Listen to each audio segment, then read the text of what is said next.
क्षमा breaking Jain news. महाराज जी, महाराज जी, मेरा सवाल ये है कि अगर हम कोई भी चीज़ दुनिया में रियल में अगर बनी है तो वो कभी ना कभी किसी के पहले दिमाग में ज़रूर बनाई गई होगी।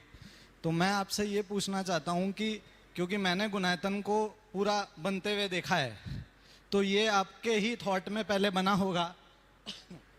तो ये कैसे बना और क्यों बना, और मतलब जो लोग अभी इसके बारे में नहीं जानते हैं कि हम इतना आधुनिक रूप इसको दे रहे हैं टेक्नोलॉजी, और मतलब ये बेसिक एक मंदिर नहीं है, ये एक अलग चीज़ है जो हम क्रिएट कर रहे हैं। तो ये एक आपने कभी ना कभी ये पहले अपने दिमाग में ज़रूर सोचा होगा, तब ये शायद आज जो भी है वो रेडी है। तो इसके बारे में सबको आप बताएं कि कैसे हुआ ये। देखो, नमस्ते महाराज जी।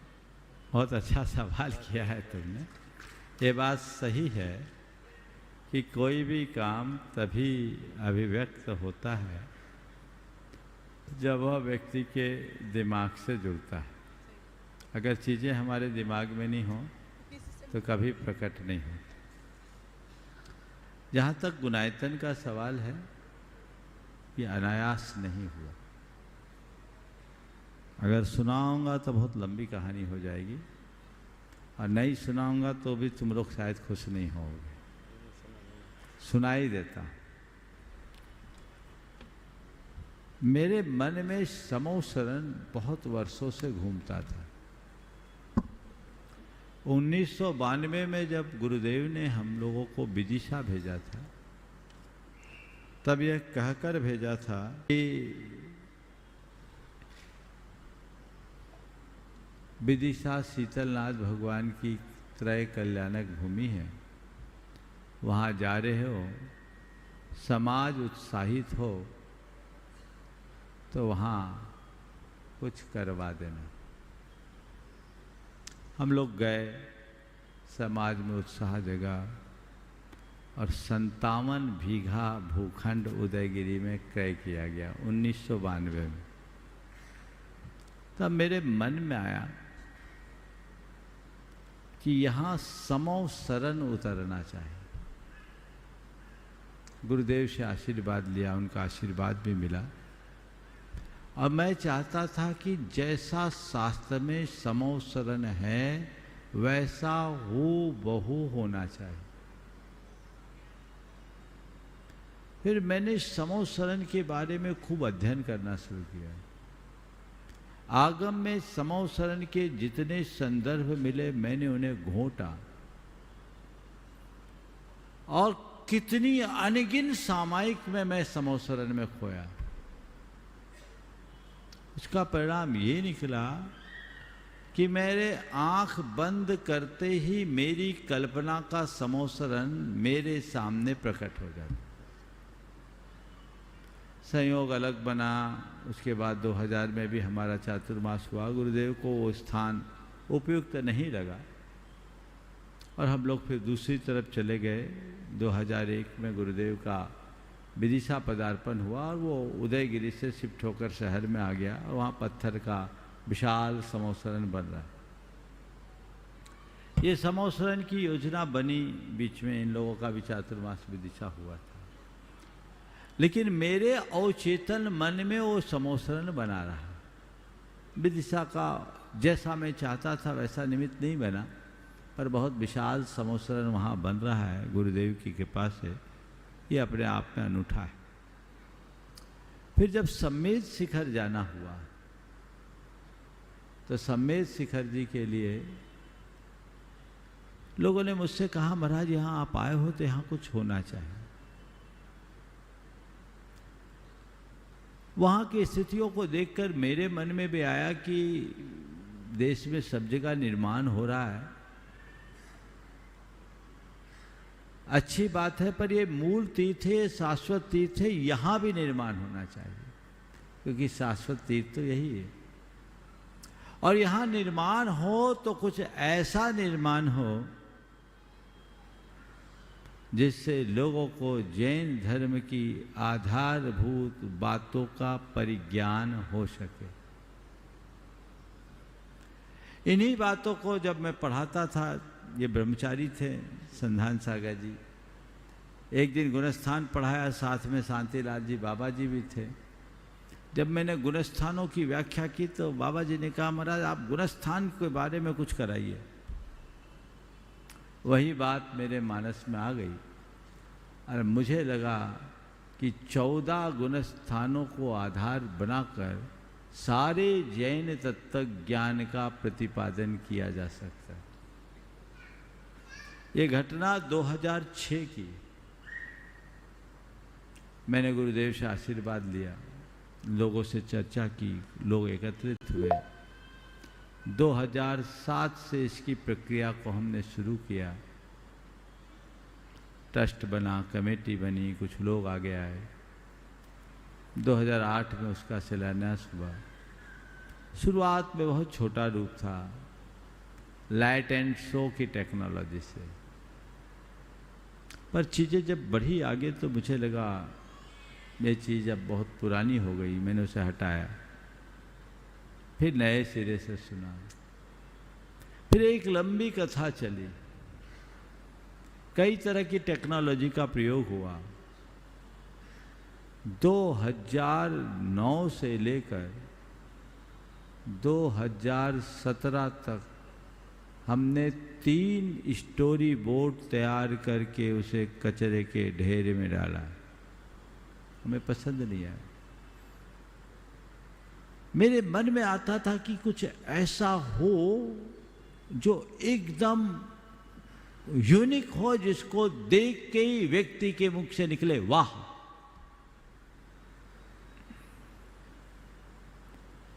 आप सोचो 2007 से 2017 तक के 10 साल के पूरे मेहनत को मैंने डस्टबिन में डाला।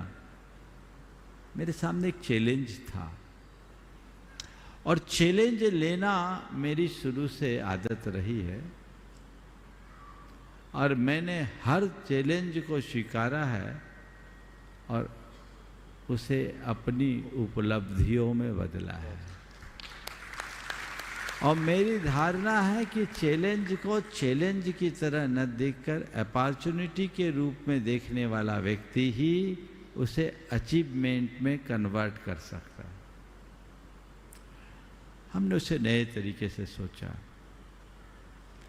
और मैं समझता हूँ कि किसी कार्य की जब अच्छी भावना से विचार होता है तो जरूर साकार होता है। समोसरण मेरी भावना में था ही। 14 गुणस्थान के क्रम में पहले मेरे मन में था कि 14वें, 13वें, 14वें गुणस्थान में समोसरण प्रदर्शित होगा। मुझे कोई टेक्नोलॉजी तो मैं पढ़ा नहीं, मैं तो पढ़ा लिखा हूँ ही नहीं, मैं तो मैट्रिक हूँ। और साइंस से भी नहीं था, उस जमाने में टेक्नोलॉजी नहीं थी। लेकिन जितने टेक्नोलॉजी से जुड़े हुए लोग वो मुझसे जुड़े, और मैं तो किताब पढ़ने से ज्ञान नहीं होता, लोगों को पढ़ने से भी बहुत ज्ञान प्राप्त किया जा सकता, और मैं वही करता। लोग जुड़े, चीज़ें मेरे सामने आई और फिर मैंने उसे आगे बढ़ाया तो एक राइड की बात आई। मैंने पूछा राइड क्या होता है? बताया महाराज जी ऐसा ऐसा राइड होता है। तो फिर मैंने अपनी कल्पना को दौड़ाया और हमने कहा हमें लोगों को समोसरण दिखाना नहीं है, लोगों को समोसरण। मैंने पहले एक सवाल किया कि हम समोसरण बना रहे हैं, दिखाएंगे तो क्या मज़ा, कुछ ऐसा उपाय बताओ जिससे लोगों को समोसरण में घुमाया जा सके। तो एक सज्जन जो मुझसे जुड़े हुए थे, दुर्भाग्यवश इस दुनिया में नहीं है, पर टेक्नोलॉजी के किंग थे, उन्होंने कहा महाराज ये टेक्नोलॉजी अगर उपयोग किया जाए, और वर्ल्ड में बहुत रेयर है, अभी इस तरह की सोरिंग राइड वर्ल्ड में 29 है, 30वीं अगर आप चाहें तो गुनायतन में बन सकता है, और इससे समोसरण का पूरा बंधन हो सकता है। मैंने कहा डन, किसी से पूछे बिना। महाराज जी कमेटी से पूछना, बोले कमेटी क्या करेगी? कमेटी तो वही करेगी जो मैं चाहूँगा, उनको करना है, बनाना है, समोसरण में घुमाना है तो घुमाना है। और फिर वो कल्पना मेरे अंदर आई और फिर वो समोसरण सजा। आप सबको सुनकर बेहद प्रसन्नता होगी कि समोसरण की वो राइड कंप्लीट हो चुकी है। अगर चाहें तो 8 दिन के नोटिस में उसको शुरू किया जा सकता है। और अभी मंदिर का काम, सहस्त्रकूट का काम, लैंडस्केपिंग का काम और दूसरे हमारी जो मेन 108 मिनट की उसकी मूवी है यात्रा आत्मा से परमात्मा की, वो सब काम बाकी है। टाइम बचा है लेकिन कमेटी बहुत तत्परता से लगी है, बहुत तेज़ी से होगा। तो आपने जो कहा कि आपके मन में था, मेरे मन में था और 1992 से था। और निमित्त अब आ रहा है, लेकिन मैं अब आप सबसे दावे से कह सकता हूं कि सोरिंग राइड में बैठकर जब आप समौ शरण की वंदना करोगे तो आपको ऐसा लगेगा जैसे साक्षात समौ शरण में आ गए। आपको ये नहीं लगेगा कि आप कोई शो देख रहे हैं, आपको ऐसा आभास होगा मानो साक्षात भगवान महावीर के समौ शरण में आकर उनके दर्शन कर रहे हैं, उनका वंदन कर रहे हैं, उनकी देशना सुन रहे हैं। ये सौभाग्य चौथे काल का वह परिदृश्य आप 21वीं शताब्दी में अपने आंखों से देखिएगा, जो अद्भुत होगा। और जो वहाँ मूल थीम गुणायतन की बनाई जा रही है, उससे मैं एक वाक्य में कहूँगा कि पोथियों की बातों को आप पलों में जान सकेंगे। तो बहुत अच्छा सवाल किया, ये मेरे मानस में था, चीज़ें मेरे मन में थी। और ऐसे लोग जिन्हें जैन धर्म की ABC नहीं जानी, 7 समुंदर पार बैठे हुए लोग, और जो मैंने चाहा ऐसी वेवलेंथ मिली कि मेरे विचारों को उनने पूरी तरह रंग भर दिया। ये अपने आप में अद्भुत था। और अब एक नहीं, ट्रिपल राइड है वहाँ, जिसकी चर्चा अभी नहीं करूँगा। अब वहाँ अभी बताना थोड़ा ठीक नहीं समझता, सही समय पर बताऊँगा, लेकिन आपको आनंद आएगा। और भारत का वो पहला अभिनव अनुभव केंद्र है जो अंतर्राष्ट्रीय मानकों के अनुसार थीम पार्क का लाइसेंस प्राप्त करने वाला होगा। इसका गौरव आप सबको होगा। बंधुओं, आज एक दुखद समाचार भी हमारे पास आया है। Justice N.K. जैन, जो मध्य प्रदेश उच्च न्यायालय के न्यायाधीश थे, संभवतः इंदौर में भी पदस्थ रहे। J.K. जैन साहब को शायद पता होगा, इंदौर में रहे हैं ना? N.K. जैन साहब इंदौर रहे ना? हाँ, कल रात्रि में या शाम को उन्होंने शरीर छोड़ा है। बड़ी सरलता की मूर्ति, धर्मनिष्ठ व्यक्ति थे और अपने समाज और संस्कृति की रक्षा के लिए वे सदैव तत्पर रहते थे। मुझसे उनका बड़ा व्यक्तिगत जुड़ाव था। वो गुणायतन से भी बहुत अच्छे से जुड़े हुए थे। वो अब अपने बीच नहीं रहे। ऐसी घड़ी में संभवतः 84-85 वर्ष की उम्र के थे। आना जाना तो लगा हुआ है। ऐसी घड़ी में मैं उनके पूरे परिवार को इस मंच से आशीर्वाद देता हूँ कि इस घटना को शोक का निमित्त बनाने की जगह वैराग्य का निमित्त बनाएं। हमें मोह भाव से बचते हुए ज्ञान भाव को जगाना चाहिए।